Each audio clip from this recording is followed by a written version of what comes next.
За бичлэгэндээ тавтай морил. За хэрвээ чи яг одоо арилжаа сонирхоод явж байгаа, хийгээд явж байгаа залуу болвол заавал сурах ёстой концептүүдийн чинь нэг болвол энэ өнөөдөр бидний сурах гэж байгаа market structure гэдэг сэдв байгаа.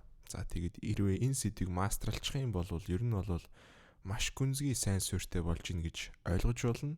Тэгээд өнөөдрийн хичээлээр бүгдээрээ хамтдаа энийг сурж хэрэгжилж тийм ээ. За тэгээд хэрвээ болохоор бол хамтдаа туршилтын ярилцаанд орж үздэцгээе. За намайг бол Тэнгис гэдэг сүүлчийн 4 жилийн хугацаанд хөрөнгөний зах зээлийн ярилцаа хийгээд явж байгаа. Live дансан дээр 1 сарын хугацаанд дансаа 50% өсгөж байсан туршлагатай. За тэгээд SMC буюу Smart Money Concept гэдэг арга барилаар арилждаг ийм залуу байна. За тэгэхээр ер нь бол market structure-ыг гүнзгий ойлгож эхэлснээс хойш болвол миний одоо энэ маркетинг зах зээлийн ойлголт бол нэлээд гүнзгий болсон, өөртөө итгэх итгэл нэмэгдсэн, тэгээд оновчтой арилжаануудын юу болвол бас нэлээд нэмэгдсэн байгаа. За тэгэхээр хэдүүлээ ер нь бол market structure гэж яг юу юм бэ? Тэгэхээр market structure гэдэг болвол ердөөсөө л зах зээлийн бүтэц буюу зах зээл одоо ямар трендтэй явж байгаа юм бэ гэдгийг л одоо хэлж өгч байгаа тэр зүйл гэсэн үг. Хэрвээ энийг мэдэх юм бол чи яг чанартайгаар яг одоо тийм ээ баттайгаар ап тренд явж байгаа мó эсвэл даун тренд явж байгаа мó. За энд харуулж тийм ээ даун тренд явж байгаа мó гэдгийг мэдэх боломжтой гэсэн үг. За тэгээд энийг мэдснээрээ яах вэ гэхлээр за би та нарт хэрвээ нэг зураг зурж үзүүлэх юм бол за ап тренд явж ирэх юм бол биднэрт өндөр нам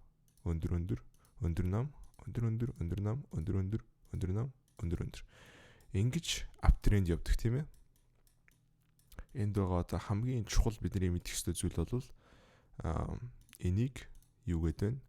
Энэ дээдлийг өндөр нам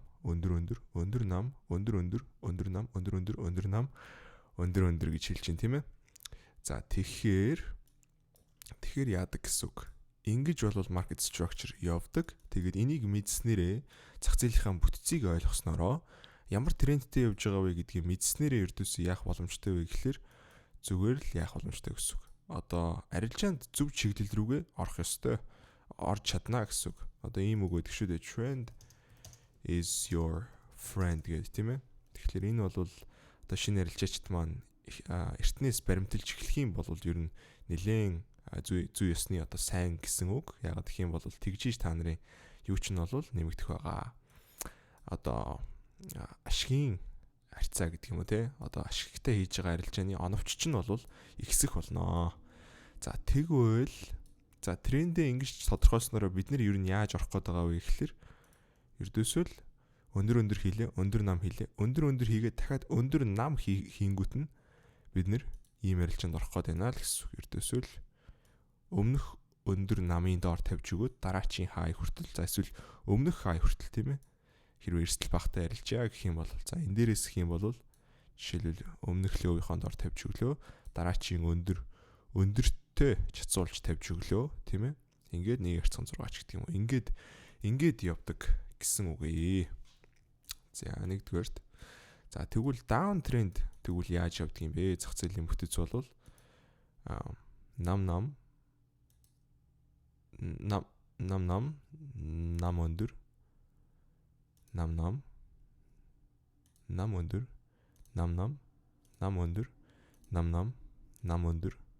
нам өндөр гэж явдаг байхан тийм ээ. За тэгээд ингэж одоо зах зээлийнхаа бүтцийг тодорхойлоод за энэ нам хийгээд нам өндөр бас хийгээд явж байгаа юм бол эн чинь тэгвэл даун тренд юм байна штэ гэдээ ойлгох нь ш тийм ээ. За хэрвээ тэгээд ойлгоцсон тохиолдолд бол бид нэр нам хийлээ, нам өндөр хийлээ, дахиад нам өндөр хийхэд нь бид нэр ингэж арилжаанд орж трендийнхаа дагуу за тренд үргэлжлэнэ гэж бодох юм бол ингэж арилжаанд орж болдгоо гэсэн үг байна.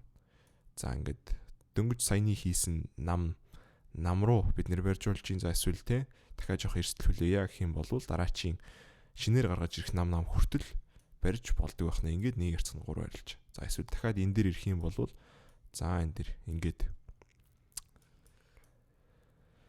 ингэж барьдаг байх нэ. За ердөөсөө л энэ л ердөөсөө маш энгийнээр хамгийн энгийн одоо market structure буюу зах зээлийн бүтцийн томьёо гэсэн үг. За тэгвэл хэдүүлээ юун дээр харцгаая. Бодит зах зээл дээр хамтдаа харцгаая. Яаж ажилтдаг юм бэ, тийм ээ? За хэдүүлээ US 500-ийн чартыг нэгэд харъя. За US 500-ийн юу болвол за бүгднгийнх нь арилжаанууд ер нь хэр явж байна да залуучуудаа хэр ойлгож байна, сэтгэл зүйн ямархуу асуудлууд гарч ирж байна, тийм ээ. Ер нь юу гэж бодогдож байна гэдгээ комментэн дээр хуваалцаарай. Тэгээд тулгарч байгаа асуудлууд байх юм бол миний зүгээс бас тий чадах мэдих зүйлээрээ дараачихсан бичлэгээр хуваалцаад явах болно. За жишээлх юм бол за одоо эндээс хэдүүлээ харъя. Ердөөсөө ер нь бол хаанаас зах зээлийн юуг тооцож эхлэх вэ гэхээр зах зээл нээгдсэн цэгээс ахуулаад ингээд тооцоод эхэлнэ гэсэн үг.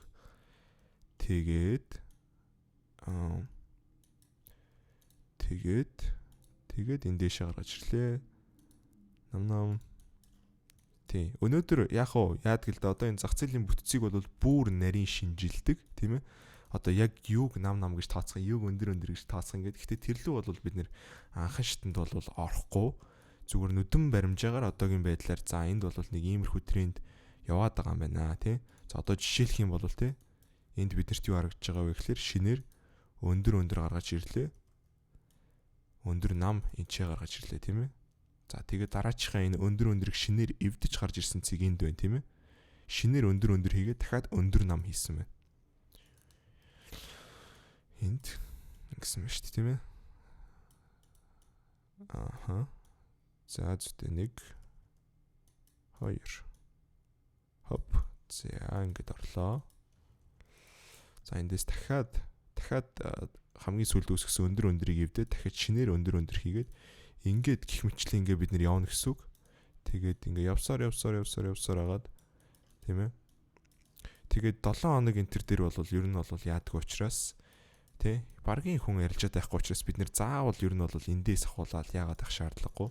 Сүүл хавьяас нь яахад бол болно гэсэн үг. За нэг энэ хавьяас үүдг юм уу тий.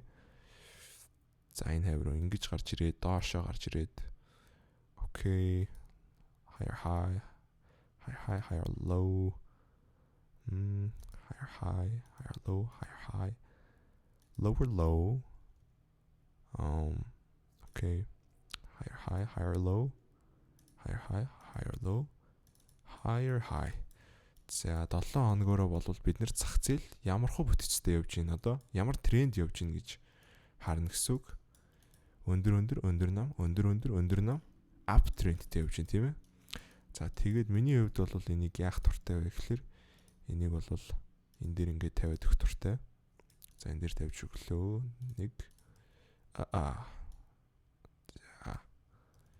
тийм ээ энэ хамгийн сүүлийн бүтэц аль тал руугаа задрах вэ гэдгээс шалтгаалаад бид нэр тренд үргэлжлэх үгүй юу гэдгийг яана гэсэн үг. Одоогийн байдлаар бол хэрвээ энд байгаа higher тий өндөр цэгийг энд ороос тулгуурлаад ингээд эвдчих юм бол за шинээр юу үслээ гэд ингээд market structure маш шилжээд явна гэсэн үг.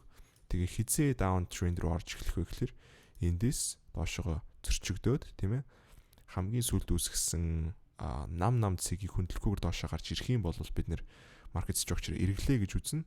Тэгээд эргээд ирэхт нь ингээд явдаг ч юм уу тийм ээ.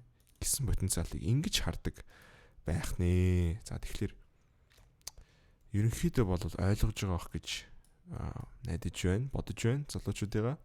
За тэгээд ингэж ердөөсөө бидний хараад байгаа шалтгаан бол өөрсдийнхөө одоо тийм ээ чи яг ямар арилжаач вэ гэдгээс шалтгаалаад day trader юм уу, swing trader юм уу, scalping trader юм уу тийм ээ тэрнээсээ шалтгаалаад яана гэсэн үг. Одоо тэрнээсээ шалтгаалаад өөрсдийнхөө арга барилыг олно. Өөрсдийнхөө одоо арилждаг цагийг олно. Миний хувьд бол одоо scalping trade хийдэг байгаа. Тэгээд scalping-ийг олохын тулд тийм ээ scalping хийхин тулд бол одоо би 7 хоногийнхоо трендийг тодорхойллоо. Нэг өдөр дээрээ дахиад market structure-ыг бол тодорхойлдог байгаа. Доошоо гарч ирлээ. Дэшээ гарч ирлээ.